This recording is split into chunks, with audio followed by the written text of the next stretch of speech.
శ్రమలను తొలగించును, ఐశ్వర్యమంతయు కలిగించును. విశ్వాసంతో సాధ్యమే, సమస్తం సాధ్యమే.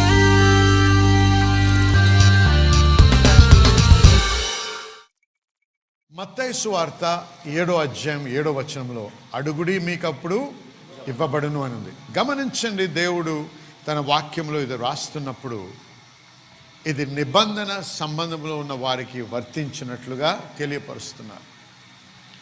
ప్రాముఖ్యంగా మీరు గమనించాల్సింది ఏంటంటే, ప్రార్థన అనేది ఒక అనుబంధము సంబంధం ఉన్నప్పుడే అది ఫలిస్తుంది. ప్రేయర్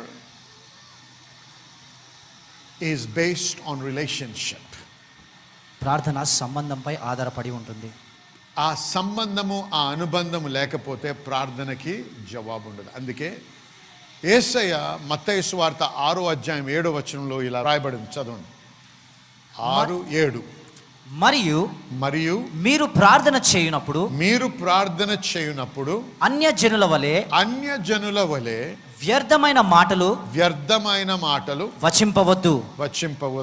విస్తరించి మాట్లాడుట వలన తమ మనవి వినబడునని వారు తలంచుచున్నారు. చూసారా ఏమన్నారండి? ఏ మనుషులు అంటే వీరు? అన్యజనులు. అందరు చెప్పండి, అన్యజనులని గట్టిగా చెప్పాలి. అన్యజన్ అంటే నిబంధన సంబంధము లేని వారు. ఇటువంటి వారు దేవుని వాక్యంలో ఏమనుంది? వారు ఏమనుకుంటున్నారంట? చదువు. ఏమనుకుంటున్నారు? వాళ్ళు వ్యర్థమైన మాటలు మాట్లాడుతున్నారు. అంతేకాదు, విస్తరించి మాట్లాడుట వలన వారి ప్రార్థన ఆలకించి ప్రార్థనకి జవాబు దొరుకుతుందేమో అనేటువంటి ఉద్దేశంతో ప్రార్థిస్తున్నారు. కానీ ఏ రకమైనటువంటి ఎవరికైతే ప్రార్థన చేయువారు, ఎవరికి ప్రార్థన చేస్తున్నారో వారికి వీరికి ఏ రకమైనటువంటి సంబంధము కానీ అనుబంధం కానీ లేదు. కాబట్టి ఆ ప్రార్థనకి జవాబు ఉండొచ్చేమో అనే ఉద్దేశంతో విస్తరించి అనేక మాటలు మాట్లాడుతూ ఏదో రకంగా నా ప్రార్థనకి జవాబు రాదా అనే ఉద్దేశంతో ప్రార్థిస్తాం. అది ఎటువంటి ఉద్దేశం అన్నమాట? ఎటువంటి భావం అది? భిక్షగాని భావం. కాబట్టి మనము ప్రార్థన చేసేటప్పుడు, ప్రార్థించేటప్పుడు మూలము మనం అర్థం చేసుకోవాలి. మనకి అనుబంధము, సంబంధం ఉండాలి. చేయుచున్న మనము, చేస్తున్న ఎవరికైతే చేస్తున్నామో మనకి ఆయనకి నిజమైనటువంటి సంబంధము కలిగి ఉండాలి. ఆమేనండి. ఈ అన్యజనులకి ఏ రకమైనటువంటి ఆధారము లేదు, ఏ రకమైన వాగ్దానము లేదు, ఏ రకమైన ప్రవచనము లేదు. దేవుడు వారి ప్రార్థన ఆలకించి వారికి ఫలమిస్తానని, జవాబిస్తాననేది ఏ రకమైనటువంటి కాన్ఫిడెన్స్ అంటే నిబ్బరము లేదు వారికి. కానీ మనము ప్రార్థన చేయనప్పుడు ఏ విధంగా ప్రార్థన చేయాలి? అయితే శిష్యులు యేసయ్యను అడుగుతూ, ప్రభువా మాకు ప్రార్థన నేర్పించు అని అడిగినప్పుడు ఈ విధంగా నేర్పించారు. మత్తయి సువార్త 6వ అధ్యాయము 9వ వచనం. కాబట్టి మీరు ఇలాగు ప్రార్థన చేయుడి. ఇలాగు ప్రార్థన చేయుడి. చాలా ప్రాముఖ్యం.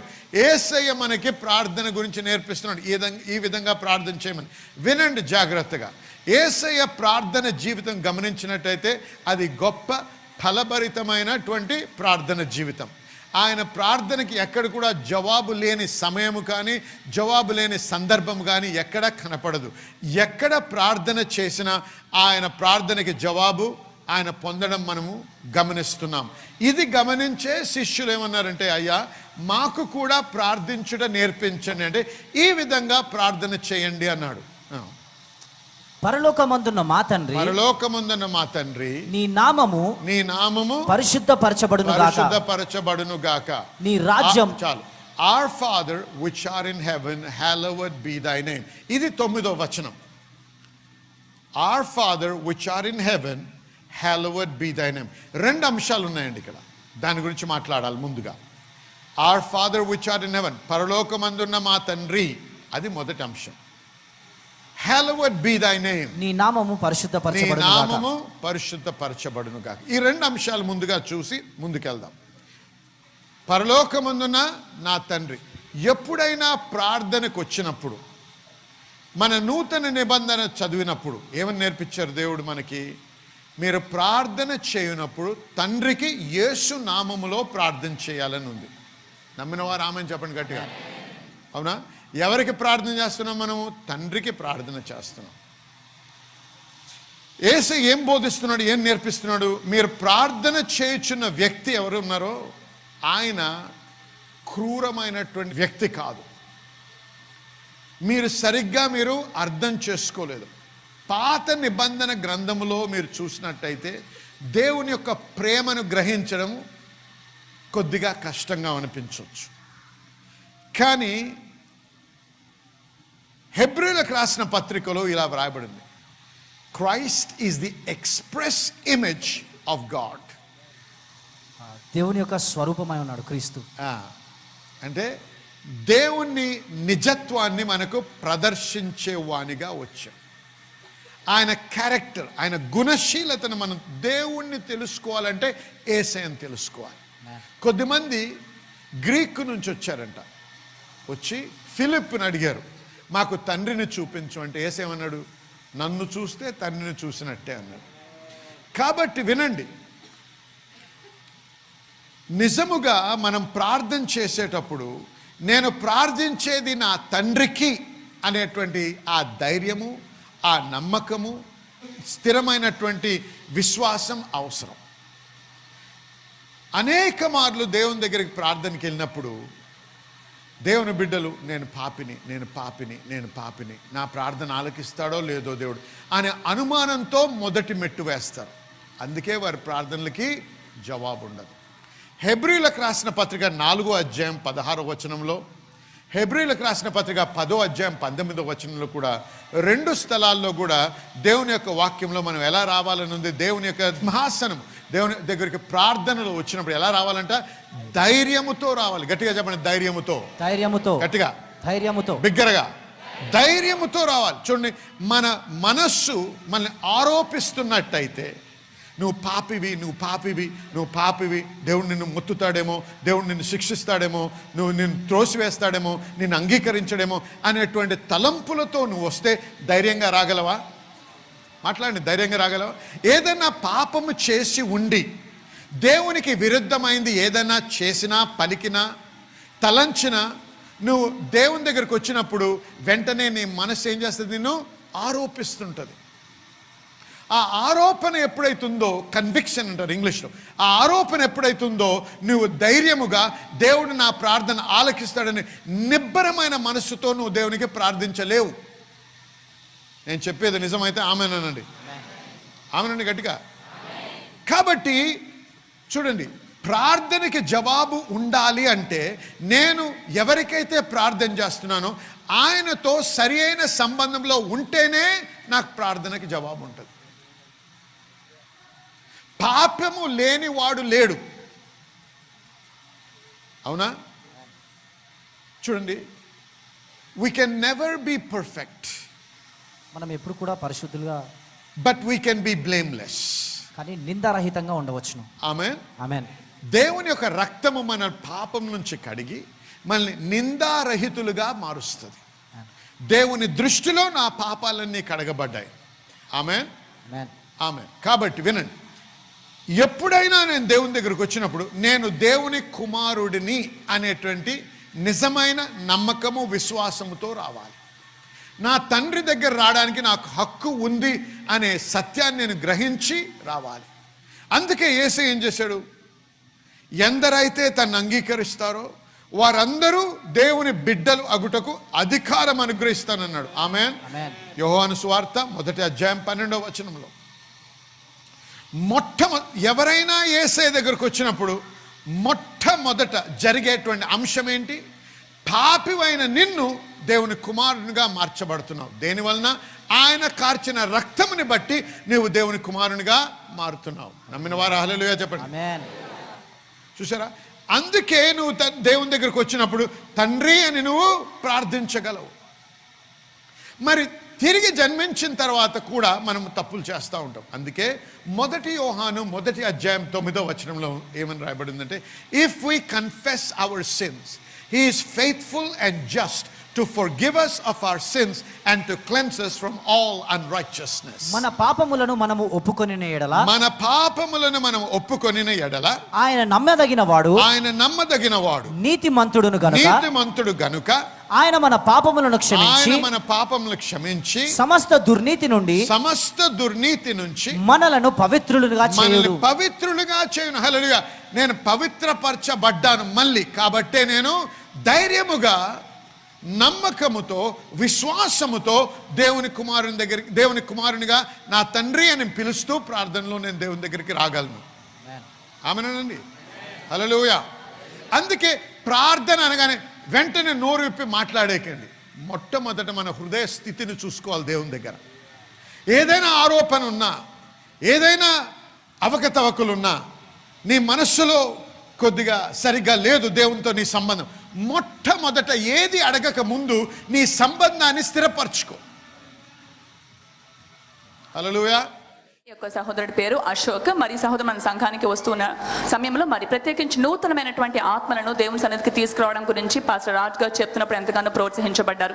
తను మొదట చేస్తున్నటువంటి ఆర్గనైజేషన్ మరి మూసివేయబడుతుంది అనేటువంటి విషయాన్ని తెలుసుకున్నప్పుడు మరి తను భయపడలేదు, కానీ దేవుని సన్నిధిలో మరి పనిచేస్తున్నప్పుడు దేవుడు ఏ విధంగా సమకూరుస్తారు మనకి అనేటువంటి విషయాన్ని నమ్మడం జరిగింది. తను మరి దేవుని సన్నిధికి మరి నూతనమైనటువంటి వాళ్ళని తీసుకొచ్చేటువంటి పనిలో మరి తన ముందు కొనసాగడం జరిగింది.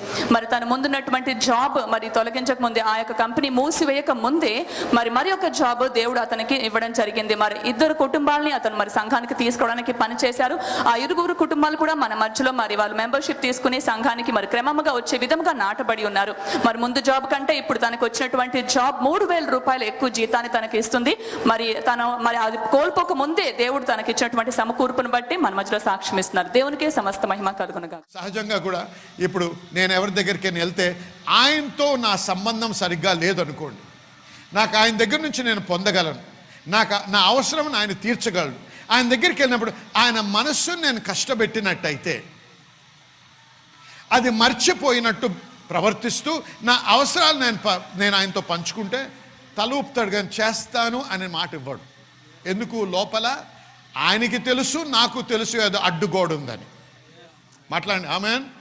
కాబట్టి నేను మొట్టమొదట ఏం చేసుకోవాలి? ఏది అడగక ముందు నేను తప్పు చేసినట్టయితే, అయ్యా ఈ అంశంలో నేను తప్పు చేశాను, నన్ను క్షమించండి. పర్లేదండి, క్షమించాను, ఏం కాదులే, నేను అర్థం చేసుకున్నాను అని ఎప్పుడైతే అది సరిదిద్దపడుతుందో అప్పుడేమవుద్ది? తిరిగి ప్రేమ ప్రవహిస్తుంది. ఆమెనండి. తిరిగి సంబంధం స్థిరపరచబడుతుంది. సరైన సంబంధం స్థిరపరచబడ్డది కాబట్టి ఇప్పుడు నువ్వు ధైర్యంగా నీ అక్కడ నువ్వు తెలియపరచుకోగలవు. కానీ అనేక మంది దేవుని దగ్గర ప్రార్థనకు వచ్చినప్పుడు ఏం చేస్తున్నారు? అది మర్చిపోయినట్టు బిహేవ్ చేస్తూ, ఏదో దేవుడు కూడా మర్చిపోయి ఉంటాడేమో అని ఆశిస్తూ మన అక్కర్లు తెలియపరుస్తూ ఉంటాం. అందుకే జవాబు ఉండదు. అందుకే ప్రార్థన బోరింగ్గా ఉంటుంది. ఎందుకు? ఈ సంబంధాన్ని నువ్వు నెగ్లెక్ట్ చేస్తున్నావు, ఈ సంబంధాన్ని నువ్వు పట్టించుకోవటం లేదు. నీకు దేవునికి ఉన్నది సరిగ్గా ఉందా లేదా, ఏదైనా అడ్డు ఉందా, ఎక్కడైనా నువ్వు దేవుని నొప్పించావా? నీ మనస్సు ఆరోపిస్తున్నట్టయితే ఆ ఆరోపణ గురించి నువ్వు ముందుగా సరిదిద్దుకోవాలి నీ జీవితాన్ని. మొట్టమొదటి వచ్చినప్పుడు నేను దేవుని బిడ్డను అనే నమ్మకంతో నేను రావాలి. అప్పుడే నాకు ఆ ధైర్యం ఏర్పడుతుంది. ఏంటి? నేను తండ్రిని అడుగుతున్నాను కాబట్టి నా హక్కు ఉంది నేను తండ్రిని అడగడానికి, నా తండ్రి నాకు జవాబు ఇస్తాడు అనే నమ్మకంతో నేను ప్రార్థించగలను. నమ్మిన వారు ఆమేన్ చెప్పండి. హల్లెలూయా, హల్లెలూయా. కాబట్టి ప్రార్థన అనగానే నోరేపేదో బడబడబడ మాట్లాడేవద్దు. ప్రార్థనలోకి వెళ్ళినప్పుడు ఎక్కడికి వెళ్ళమన్నాడు? గదిలోకి వెళ్ళమన్నాడు. ఎవరు కూడా నిన్ను డిస్టర్బ్ చేయకుండా, డిస్ట్రాక్షన్ లేకుండా, ఏ రకమైన శబ్దాలు లేకుండా మొట్టమొదట నీవు నీ తండ్రి, నీవు నీ దేవునితో ఆ సంబంధం ఏర్పరచుకొని అప్పుడు నువ్వు ప్రార్థనను మొదలు పెట్టాలి. హల్లెలూయా, హల్లెలూయా. మరి నువ్వు దేవుని కుమారుడు అవ్వడమే కాదు, ఆయన కృపను బట్టి ఆయన రక్తంలో మనకు విమోచన ఉంది, పాప విమోచన ఉంది. పాపాలన్నీ కడగబడ్డాయి. నువ్వు దేవుని బిడ్డగా నువ్వు స్థిరపరచబడ్డావు. దేవుడే నా కుమారుడని పిలిచాడు నన్ను కూడా. కాబట్టి ఇప్పుడు ఇంకో అంశం ఏంటంటే, దేవుడు ఇంకో మాట అంటున్నాడు, నీవు దేవుని యొక్క నీతివయ్యాయో క్రీస్తులో. అంటే you are the righteousness of God in Christ Jesus. క్రీస్తు యందు నువ్వు దేవుని నీతిగా ఉన్నావు. క్రీస్తు యందు నువ్వు దేవుని నీతిగా ఉన్నావు అంటే అర్థం ఏంటి అంటే రైచియస్నెస్ అంటే రైట్ స్టాండింగ్ విత్ గాడ్. అంటే దేవునితో ఏ ఆటంకము అడ్డు లేకుండా ధైర్యముగా దేవుని ఎదుట నిలబడడానికి అవకాశం ఇవ్వబడుతుంది. వినండి, పాపము దేవుని సన్నిధిలో నిలబడలేదు, సాతాను దేవుని యొక్క సన్నిధిలో నిలవలేడు. పాపం ఎప్పుడైనా అయినప్పుడు దేవుని దగ్గర అక్కడ మరణము స్థిరపరచబడుతుంది. హల్లెలూయా. పాపం మరణిస్తుంది. పాపము దేవుని యొక్క వెలుతురులో దేవుని యొక్క సన్నిధిలో బ్రతకలేదు. మరి పాపి అయిన మనిషి దేవుని దగ్గరకు వచ్చి నువ్వు మొరపెట్టగలవా? చూసారా, మరి మోషే కాలంలో ఆ గుడారం ఉన్నప్పుడు హోలీ ఆఫ్ హోలీస్ అతి పరిశుద్ధ స్థలములో సంవత్సరానికి ఒకసారే ప్రధాన యాజకుడు, అంతేనా, ప్రధాన యాజకుడు ఒక్కడే వెళ్ళగలిగాడు. అది కూడా దేవుడు రమ్మన్నాడు కాబట్టి.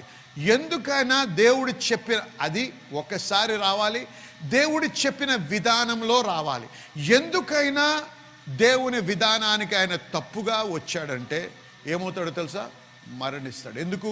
మనిషి పాపి కాబట్టి.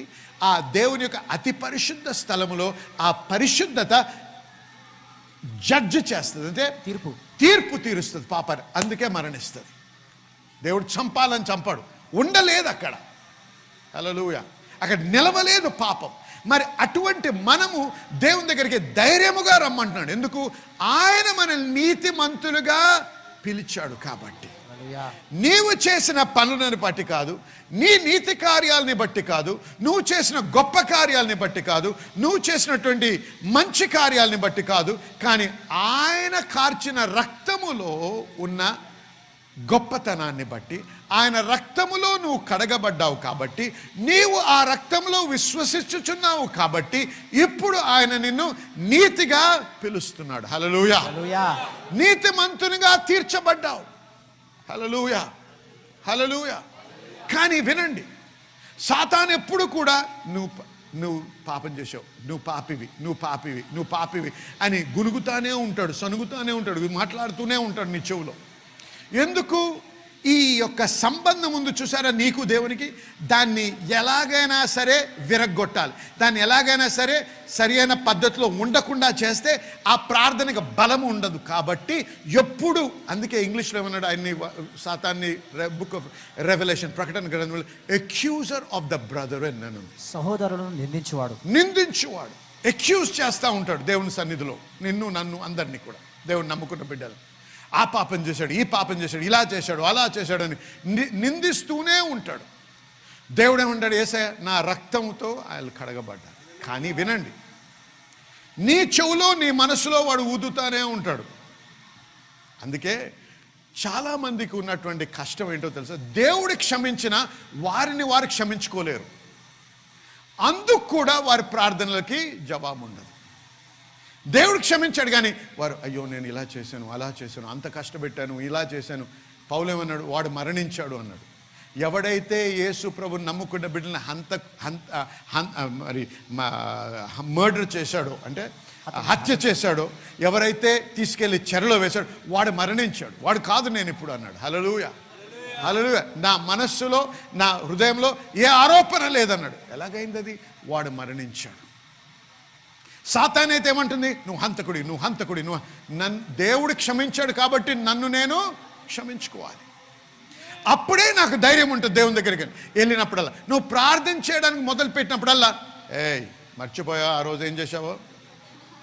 ఎందుకు? ఆ అనుమానం రాగానే నీ ప్రార్థనలో నీకు అనుమానం వస్తుంది, దేవుడు జవాబిస్తాడో లేదో అని. అందుకే అటువంటిది రాగానే అయితే నువ్వు క్షమాపణ పొంది ఉండాలి. దాని గురించి దేవుని దగ్గర నువ్వు ముందుగా క్షమాపణ పొందకపోతే క్షమాపణ అప్పుడు పొందాలి. 1 యోహాను 1వ అధ్యాయం 9వ వచనం ప్రకారంగా ఏది కూడా దేవుని నుంచి నువ్వు దాచకూడదు. హల్లెలూయా, హల్లెలూయా. ఆయన రక్తములోనే నీకు విడుదల, ఆయన రక్తములోనే నీకు క్షమాపణ. కాబట్టి ఏదున్నా దేవుని దగ్గరికి తెలియపరచు. దేవుని యొక్క రక్తాన్ని నువ్వు ప్రోక్షించుకొని దేవుని యొక్క రక్తంలోని సంపూర్ణ క్షమాపణ పొందాలి, విడుదల పొందాలి. ఆమేన్. ఇది చాలా ప్రాముఖ్యం. దేవుడు క్షమిస్తాడు, మనుషులు క్షమిస్తారు, కానీ మనల్ని మనం క్షమించుకోము. ఎందుకు? ఎప్పుడు అది గుర్తు చేస్తాం. అందుకే ఒక దేవుని భక్తురాలు ఉంది, ఆమె పేరు ఇప్పుడు లేదు, ఆమె కోరీ టెన్ బూమ్ అని ఒక జూయిష్ హాలండ్లో బతికిన ఆమె. ఆ హాలోకాస్ట్ టైంలో అనేక మంది యూదుల్ని ఆమె కాపాడింది ఈ జర్మన్ నాట్సీస్ నుంచి. ఆమె ఒక బుక్ రాసింది, అనేక బుక్స్ రాసింది. ఆ ఒక బుక్లో ఏం రాసిందంటే, దేవుడు అన్నాడు, I will forgive your sins and I will forget. నీ పాపములను క్షమించి వాటిని మర్చిపోతాను అని. అంటే దేవునికి మతి మరుపు లేదు, ఆయన కావలసుకొని మర్చిపోతాడు. ఆమేన్. అయితే దేవుడు మర్చిపోయినప్పుడు నీవు కూడా మర్చిపోవాలి అన్నాడు. అని ఏమన్నదంటే, దేవుడికి నిన్ను క్షమించినప్పుడల్లా నీ పాపాన్ని తీసుకొని ఒక సముద్రంలో పడేస్తాడంట. ఇలా రాసింది ఆమె. అంటే మనకు అర్థం చేసుకోవడానికి, మనకి సరిగ్గా అర్థం కాదు. ఎప్పుడు కూడా ఆ పాపాలు క్షమించినప్పుడు తీసుకెళ్ళి సముద్రంలో, ప్రభా నేను ఆ పాపం చేశాను. ఏ పాపం అంటాడంట దేవుడు. ఎందుకు? నేను మర్చిపోతాను అని వాగ్దానం ఇచ్చాడు దేవుడు. అందుకే ఆమె రాస్తూ ఏమందంటే, నీ యొక్క సిన్స్ అన్నీ కూడా, నీ పాపాలన్నీ ఆ యొక్క సముద్రంలో వేయబడతాయి. అయితే ఆ సముద్రం మీద ఒక బోర్డు రాస్తుందంట, ఒక సైన్ బోర్డు. ఏమని? నో ఫిషింగ్ అని. చేపలు పట్టరాదు. అంటే మళ్ళీ అక్కడికి వెళ్ళి దాన్ని వెతకొద్దు అని. హల్లెలూయా. దేవుని యేసయ్య రక్తంలో అంత బలము, అంత శక్తి. ఆమేన్ చెప్పండి. ఎందుకు ఇదంతా ప్రాముఖ్యం అంటే, నువ్వు ప్రార్థనలో దేవుని దగ్గరికి వెళ్ళినప్పుడు ఖచ్చితంగా నేను నా ప్రార్థనకి జవాబు పొందుతాను అనే నిరీక్షణతో, అనేటువంటి విశ్వాసముతో వెళ్ళాలి. అందుకే ప్రార్థన అంటే ఏదో ఒక ప్రార్థన తీసుకొని ఎవరో రాసింది 10 సార్లు చెప్పడం కాదు. ఇంగ్లీష్లో అంటారు ఐ సెడ్ మై ప్రేయర్స్ అంటారు, అది మతం. ఐ సెడ్ మై ప్రేయర్స్ అంటే ఏంటి? అసలు అర్థం ఏముందా? మాట్లాడుతున్నావా లేకపోతే ఒక పోయం చెప్తున్నావా? ఒక వ్యక్తితో మాట్లాడుతున్నావా లేకపోతే ఏదోనో వాగేస్తున్నావా? కాబట్టి సెడ్ మై ప్రేయర్స్ మర్చిపోండి. నీ హృదయంలోంచి రావాలి. ఇది సంబంధం, అనుబంధంతో ఏర్పరచబడినటువంటి అంశం ఇది. ఆమేన్. అయితే మొట్టమొదటి ఏమన్నాం? కుమారునిగా రావాలి. రెండవది నీతిమంతుడు. నీవు నీతిమంతుడువు కాబట్టి సామెతలు 15వ అధ్యాయము 29వ వచనం చూద్దాం. సామెతలు 15:29. భక్తిహీనులకు యెహోవా దూరస్తుడు. భక్తిహీనులకు యెహోవా దూరస్తుడు. కాబట్టి దూరస్తుడు అయితే ఆయన ప్రార్థన ఆలకిస్తాడా? భక్తిహీనులది లేదు. నీతిమంతుల ప్రార్థన ఆయన అంగీకరించును. హల్లెలూయా చెప్పండి గట్టిగా. హల్లెలూయా గట్టిగా చెప్పాలి. ఎవరైనా నీతిమంతులు ఉన్నారా ఇక్కడ? గట్టిగా ఆమేన్ చెప్పండి. బిగ్గరగా హల్లెలూయా చెప్పండి. నీవు చేసిన కార్యములు, క్రియల్ని బట్టి నువ్వు నీతిమంతుడు కాదు. దేవుడు నిన్ను నీతిమంతునిగా తీర్చాడు. చూడండి, కోర్టుకి వెళ్తాం, కేసు అవుతుంది. 2 పార్టీలు వచ్చి వాళ్ళు ఆర్గ్యూ చేస్తారు. వారు ఏమన్నా నిన్ను నిందిస్తూ ఉంటారు, నిన్ను అక్యూజ్ చేస్తూ ఉంటారు.